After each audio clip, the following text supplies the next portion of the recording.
कोहिस्तान जी लखे एकड़ ज़मीन कब्ज़ो करण ख़िलाफ़ अवामी तहरीक पारां झंपीर शहर में कोहिस्तान बचायो सिंध बचायो कॉन्फ्रेंस मुनक़िद कई वई। कॉन्फ्रेंस में सिंधियाणी तहरीक ऐं अवामी तहरीक जे कारकुननि समेत कोहिस्तान जे हज़ारे माण्हुनि शिरकत कई। उन मौके ते ख़िताब कंदे अवामी तहरीक जे मरकज़ी सदर डॉक्टर रसूल बख्श ख़ासखेली, मरकज़ी नायब सदर हुरुन्निसा पलीजो, मरकज़ी जनरल सेक्रेटरी नूर अहमद कातियार ऐं ॿियनि चयो त सिंध वाॻुनि जे वात में आहे।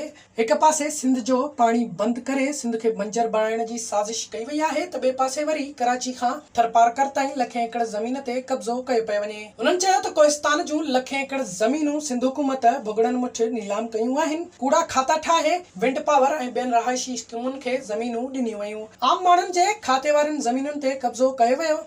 रेवन्यू खातो करप्शन जो गढ़ बणिजी चुको आहे। सिंध जी ज़मीन सिंध जे माण्हुनि जी गॾियल मिल्कियत आहे। सिंध हुकूमत खे अख़्तियार न आहे त उहा सिंध जूं ज़मीनूं नीलाम करे।